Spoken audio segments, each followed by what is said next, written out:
नमस्कार, मैं हूं आपके साथ सोनम सिंह और आप देख रहे हैं राष्ट्र टीवी। वक्त हो गया है मॉर्निंग बुलेटिन का और आज मॉर्निंग बुलेटिन में बात होगी केवल पंचायत चुनाव की।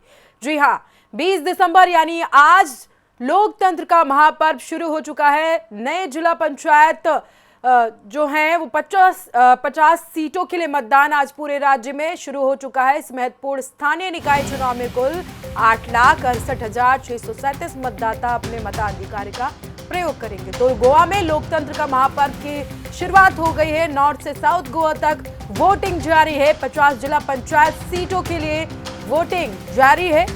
गोवा के मतदान केंद्रों पर लोगों के बीच उत्साह देखने को मिल रहा है। महिला मतदाताओं की संख्या पुरुषों से अधिक देखने को मिल रही है।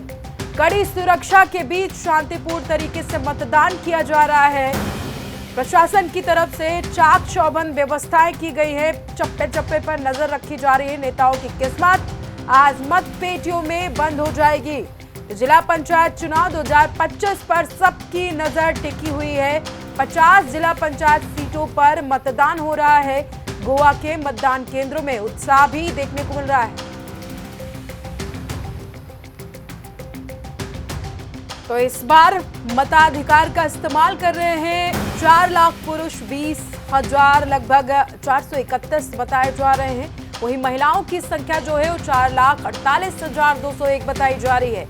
चुनाव आयोग के मुताबिक मतदान के लिए कड़ी सुरक्षा और सख्त निर्देश भी लागू किए गए हैं। यानी कि अगर हम धरातल पर देखें तो धरातल पर भी चप्पे चप्पे पर नजर रखी जा रही है और सुरक्षा के बीच मतदान जारी है। वही ये भी कहा जा रहा है कि 2027 के विधानसभा चुनाव से पहले एक महत्वपूर्ण राजनीतिक संकेत है ये पंचायत चुनाव। सुबह से ही नॉर्थ गोवा से लेकर साउथ गोवा तक मतदान केंद्रों पर मतदाताओं की जो है मौजूदगी देखी जा रही है। युवा, महिलाएं, बुजुर्ग सभी वर्गों के लोग बढ़ चढ़कर अपने मताधिकार का इस्तेमाल कर रहे हैं। यहाँ चुनाव जो है वो ग्रामीण विकास, स्थानीय प्रशासन और जनता की आवाज को मजबूत करने के लिए बेहद महत्वपूर्ण भी माना जा रहा है। राज्य निर्वाचन विभाग ने मतदान को निष्पक्ष और सुचारू रूप से संपन्न कराने के लिए कड़ी सुरक्षा के पुख्ता इंतजाम भी किए हैं। सुरक्षा के कड़े प्रबंध किए गए हैं और सभी मतदान केंद्रों पर प्रशासनिक अधिकारी तैनात हैं।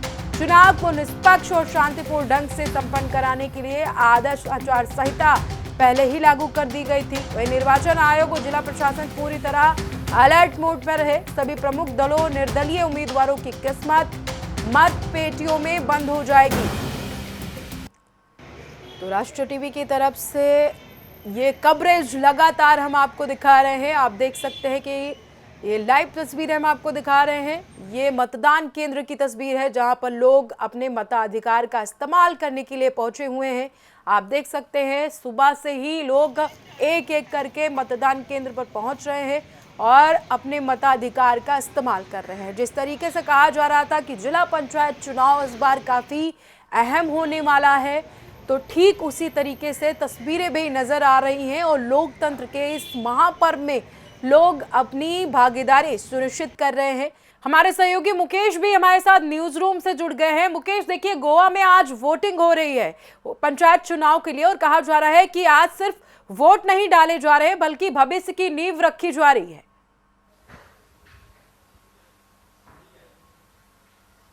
मुकेश जी सोनम जी, ये साफ तौर पर ये बात तो बहुत पहले से चलती हुई आ रही है और इसके परिणाम भी इसी तरीके से दिख रहे हैं कि ये जो चुनाव है ये भविष्य की नींव है। और भविष्य की नींव के किस तरीके से देखते हैं कि 2027 का सेमीफाइनल, तो सबसे बड़ी चीज़ यहाँ पर देखने वाली ये रहेगी कि वोटर टर्नआउट क्या निकल के आता है, यानी कि मतदाता के अंदर इस चुनाव को लेकर के कितना इसको महत्व रखते हैं वो, कि वो कितना निकल के आते हैं। क्योंकि पिछले हम जेडपी चुनाव की बात करते हैं तो जो वोटर टर्नआउट है वो करीब 58% था, लेकिन इस बार देखना ये दिलचस्प होगा कि क्या ये वोटर टर्नआउट 70% को क्रॉस करता है। क्योंकि अगर ये 70% को क्रॉस करता है तो जितना इस चुनाव को मतलब नेताओं ने सीरियसली लिया है, ये साफ तौर पर जाहिर हो जाएगा कि हाँ, मतदाताओं ने भी इस चुनाव को उतना ही सीरियसली लिया है कि अगर वोटर टर्नआउट 70% से क्रॉस करता है।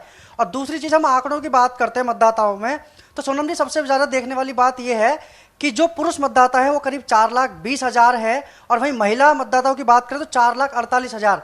यानी सीधे काउंटिंग में साफ तौर पर यह जाहिर हो रहा है कि महिला मतदाता की जो गिनती है वो बहुत ज़्यादा है। तो महिला मतदाता कितनी बाहर निकल के आते हैं, कितना उनका वोटर टर्नआउट निकल के आता है, ये भी बहुत बड़ा महत्व रखता है, क्योंकि इस बार के जेडपी में महिलाओं के लिए जो सीट आरक्षित की गई हैं वो भी इस बात के महत्व को बढ़ाती है कि हाँ, महिलाओं की भागीदारी इस चुनाव को बहुत ज़्यादा महत्वपूर्ण बनाती है।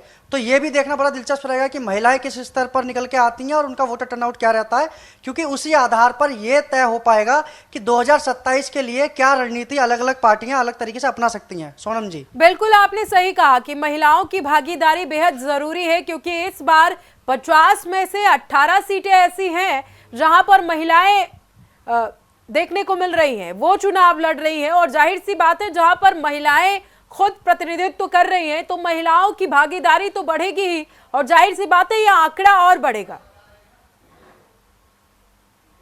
मुकेश जी सोनम जी, भागीदारी बढ़ेगी, भागीदारी बढ़ने के बाद आंकड़ा बढ़ने की भी पूरी उम्मीद है। लेकिन अभी जैसे कि सुबह का वक्त है, सुरक्षा चाक चौबंद है, लेकिन उसके बावजूद भी मतलब जो लोग जिस तरीके से निकल के आ रहे हैं, तो जैसे जैसे अभी मतलब समय आगे बढ़ेगा तो और मतदाताओं के आगे निकल के आने की उम्मीद है। तो सबसे बड़ी चीज सभी नेताओं की नजर ये रहेगी इस पर कि हाँ, मतदाता कितना निकल के आ रहा है। साथ ही सभी नेता जब वोट डालने के लिए जाएंगे उनसे कितने लोग प्रभावित होकर निकलते हैं, ये भी एक बड़ा पहलू रहेगा। किस समय वो निकलते हैं, जब पोलिंग बूथ पर जाएंगे तो उसका भी प्रभाव देखा जाएगा। और हम दूसरी बात करते हैं कि इस बार के जो जेडपी इलेक्शन में पिछले जेडपी इलेक्शन में देखते थे कि बड़े चेहरे दाव पर होते थे, बड़े नेता दाव पर होते थे, लेकिन इस बार क्या है कि बड़े नेताओं के जो बेटे बेटी हैं, यानी कि उनके जो आगे की जो वंशावली है वो उनकी साख दाव पर लगी हुई है। सबसे पहला नाम जिसमें आता है कि जैसे ये है डॉक्टर गौरी सुभाष शिरोडकर, जो मंत्री सुभाष शिरोडकर की बेटी हैं और जो सिरोड़ा सीट से है, यानी कि इनकी जो आगे की राजनीति है वो इस जेडपी से तय होने वाली है। और दूसरा बड़ा नाम सोनम जी है सिद्धेश नाइक, जो केंद्रीय मंत्री श्रीपाद नाइक के बेटे हैं, जो कोरलिम क्षेत्र यानी कि कुंभार जुवा से मतलब इस बार खड़े हैं। तो इनकी जो राजनीतिक जो सफर की शुरुआत है वो यहाँ से हो रही है। तो ये भी एक बहुत बड़ा देखना दिलचस्प होगा कि यहाँ से इनकी शुरुआत कैसे होती है और जनता एक मतलब ये वंशवाद की तरफ सपोर्ट करती है या फिर आम कार्यकर्ता की तरह उनको समर्थन देती है। ये बहुत बड़ा महत्व यहाँ पे सामने निकल के आएगा कि अगर उनको जनता का समर्थन मिल पाता है। दूसरी हम बात करते हैं पिछले चुनाव से, हम कंपैरिजन करते हैं अगर इस चुनाव का, तो साफ तौर पर एक चीज तो क्लियर है सोनम जी कि हाँ, पिछले चुनाव जो होते हैं उनको इतना महत्व ना दे करके इसको दिया जा रहा है क्योंकि 2027 का सेमीफाइनल है। शायद इसी वजह से तमाम जो पार्टियां हैं उन्होंने पूरा जोर लगाया है इस मतलब चुनाव में। पर चुनाव प्रचार प्रसार से लेकर के हम बात करें जमीनी स्तर तक, पब्लिक कनेक्टिविटी, हर चीज को अगर हम जोड़ते हैं, सारे पहलुओं को, हर मुद्दे को समझने की कोशिश की है और हर पहलू को उठाने की कोशिश की है, फिर चाहे वो जनता की बात हो या नेता की बात हो। नेताओं ने भी अपनी तरफ से पूरा प्रयास किया है।